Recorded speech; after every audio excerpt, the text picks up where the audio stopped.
جمعے کی نماز فرض ہے واجب؟ جمعے کی نماز فرض ہے یا واجب؟ میں نے کتاب میں اسے فرض پڑھا تھا، لیکن کئی لوگ اسے واجب بھی بتاتے ہیں۔ اس بارے میں تفصیل سے رہنمائی فرمائیں صدام حسین راجستھان سے۔ دیکھیے، جمعے کی نماز فرض ہے کیونکہ دلیل قطعی سے ثابت ہے۔ سورہ جمعہ میں قرآن مجید میں اللہ تعالیٰ کے ارشاد ہے اذا نودی للصلاۃ من یوم الجمعۃ فاسعوا الی ذکر اللہ، جب جمعے کے دن اللہ کی یاد کے لیے بلایا جائے تو اللہ کی یاد کی طرف دوڑو۔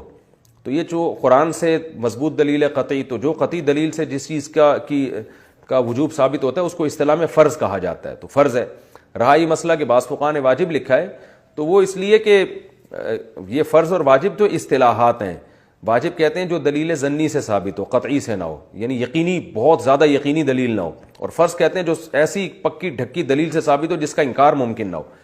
تو لیکن یہ ایک دوسرے کے معنی میں بھی استعمال ہوتے ہیں، بعض دفعہ فرض کو واجب کہہ دیا جاتا ہے، بعض دفعہ واجب کو فرض کہہ دیا جاتا ہے۔ تو بعض فقہاء نے فرض کو واجب کہہ دیا، بعض نے واجب کو فرض کہہ دیا، لیکن اگر اصطلاحات میں جائیں گے تو پھر فرض کہا جائے گا جمعے کی نماز کو۔